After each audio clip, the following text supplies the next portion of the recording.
दिल्ली के अध्यादेश को सुप्रीम कोर्ट में चुनौती दी गई है और सुप्रीम कोर्ट ने यह साफ तौर पर इंडिकेशंस दिए हैं या ऐसा अंदेशा जरूर बनता है कि क्या यह पूरा मामला संविधान पीठ में जाएगा। क्या वजह रही, क्या सुप्रीम कोर्ट आखिरकार अगर इस तरीके का इंडिकेशन दे रहा है तो उसके मतलब क्या कुछ हैं। सबसे पहले हमें समझना पड़ेगा कि 11 मई का जो फैसला आया था वो फैसला था दिल्ली के सर्विसेज के मैटर पर, यानी ट्रांसफर पोस्टिंग किसके अधिकार क्षेत्र में आता है, क्या वो चुनी हुई सरकार के अधिकार क्षेत्र में आता है या फिर उपराज्यपाल के अधिकार क्षेत्र में आता है।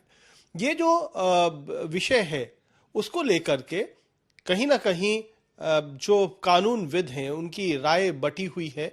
अध्यादेश लाना चाहिए या नहीं लाना चाहिए, क्योंकि 11 मई के जजमेंट ने यह साफ तौर पर कहा था कि जो चुनी हुई सरकार है वो 3 विषयों को छोड़कर, जिसमें पब्लिक ऑर्डर, पुलिस और साथ में साथ लैंड के अलावा तमाम विषयों पर अधिकार लेने का, उसके पास फैसले लेने का अधिकार है। और साथ ही साथ अगर उपराज्यपाल कुछ करते भी हैं इन विषयों पर तो वो aid and advice of government यानी चुनी हुई सरकार की सलाह मशवरे से ही करेंगे। अब चूंकि मामला सुप्रीम कोर्ट में है और दूसरा संसद में है और संसद की कार्यवाही जो है वो 20 तारीख से शुरू होगी, 20 जुलाई से शुरू हो जाएगी। तो इसमें आगे रास्ता क्या बनता है, इस पर बहुत सारी बातें हो रही हैं। इस पूरे मसले में सोमवार को सुनवाई हुई सुप्रीम कोर्ट में और सुप्रीम कोर्ट में 2 विषय थे। एक तो अध्यादेश का एक पूरा विषय था ही, दूसरा विषय था डीईआरसी के जो चेयरमैन हैं उनकी नियुक्ति से जुड़ा हुआ। दरअसल डीईआरसी चेयरमैन की नियुक्ति भी अध्यादेश से ही जुड़ी हुई है, क्योंकि अध्यादेश का एक हिस्सा यानी सेक्शन 45D ये कहता है कि अध्यादेश के इस सेक्शन के मुताबिक तमाम बोर्ड्स, तमाम कमीशंस, तमाम बॉडीज जिसकी नियुक्ति अभी तक दिल्ली की सरकार करती है उनकी नियुक्ति अब प्रेसिडेंट ऑफ इंडिया यानी भारत के राष्ट्रपति कर पाएंगे। ऐसे में भारत के राष्ट्रपति जो हैं वो उपराज्यपाल के सलाह पर ही नियुक्तियां दिल्ली के लिए करेंगे। तो इसीलिए ये एक तरीके से कहा जा रहा था, 45D को चुनौती दी गई है सुप्रीम कोर्ट में कि ये सीधे सीधे दिल्ली की चुनी हुई सरकार के अधिकार क्षेत्र का अतिक्रमण है। अब वहां पर सुनवाई हुई भी और 45D के मसले पर यह कहा गया कि आप आम तौर पर जो दिल्ली की सरकार है यानी जिसके मुख्यमंत्री अरविंद केजरीवाल है और जो उपराज्यपाल है वीके सक्सेना, वो आपस में बैठ करके क्यों नहीं डीईआरसी चेयरमैन का मुद्दा, चेयरपर्सन का मुद्दा तय कर लेते हैं, जहां पर नियुक्ति होती है किसी रिटायर्ड हाई कोर्ट के जस्टिस की, जज की।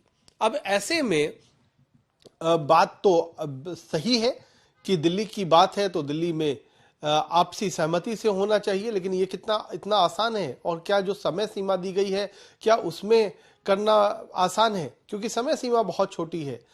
बुधवार शाम तक कहा है सुप्रीम कोर्ट ने कि आप आम सहमति बनाएं और हमें रिपोर्ट दें कि आपने किसकी नियुक्ति की है। उसके बाद गुरुवार को सुनवाई होगी, यानी महज 2 दिनों का वक्त दिया गया। उसमें भी एक दिन बेंगलुरु में है मुख्यमंत्री अरविंद केजरीवाल विपक्षी एकता की बैठक के लिए। तो क्या एक दिन में यह पूरा फैसला हो पाएगा, आम सहमति बन पाएगी?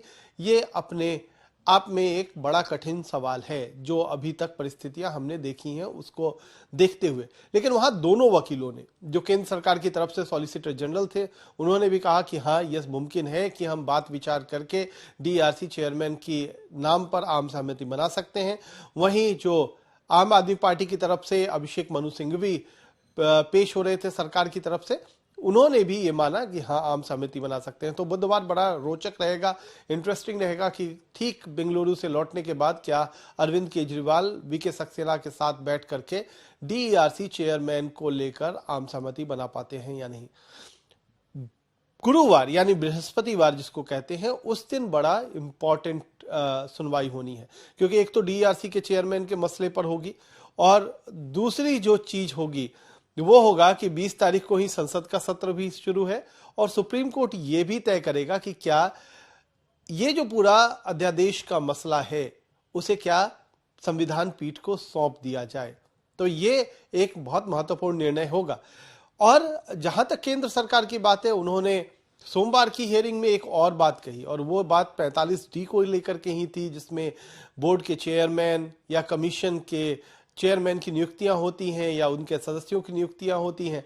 उस पर भी उन्होंने साफ तौर पर कहा कि अभी अध्यादेश के वजह से ये जो अधिकार है वह राष्ट्रपति को दिया गया है। हो सकता है जब बिल लाया जाए कानून बनाने के लिए संसद में, तो उस 45D की रूपरेखा में भी कुछ बदलाव हो, यानी वहां परिवर्तन की गुंजाइश है। होगी या नहीं होगी इस पर कुछ नहीं कहा, लेकिन गुंजाइश है ऐसा बताया। तो जब तक ये बिल कानून की शक्ल नहीं ले लेता, या आज भी अध्यादेश है जो कि टेम्पररी है, जब तक वो कानून की शक्ल नहीं ले लेता तब तक उसको चैलेंज करना बेमानी होगा। अब यहां पर आम आदमी पार्टी और अरविंद केजरीवाल के लिए मुश्किल क्यों है?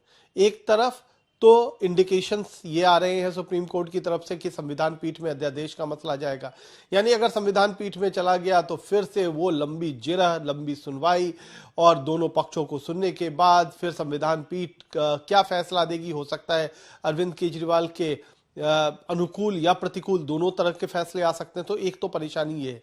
दूसरी परेशानी है कि केंद्र सरकार ने अभी कहा है कि वो 20 तारीख से जो सत्र शुरू हो रहा है उसमें बिल लेकर के आएगी। तो क्या राज्यसभा में संख्या बल उनके पास पूरा हो चुका है? अगर वो कानून की शक्ल ले लेता है फिर तो संविधान पीठ भी जब इस पर सुनवाई करेगी तो उसके संवैधानिक पक्ष को देख करके, टटोल करके, अगर उसमें कोई बहुत बड़ी गलती है तभी उस कानून को निरस्त करने का या रद्द करने का या उसमें बदलाव करने की सलाह जो है वो केंद्र सरकार को दे सकती है। तो ये अभी तक घटनाक्रम चल रहा है। सोमवार को सुनवाई शुरू हुई है, लेकिन बुधवार और उसके आगे वाले जो दिन हैं वो काफी महत्वपूर्ण होंगे। बृहस्पतिवार यानी गुरुवार को सुनवाई भी सुप्रीम कोर्ट में होगी, वहां भी से भी क्या कुछ नतीजा आता है उस पर भी निगाह रहेगी।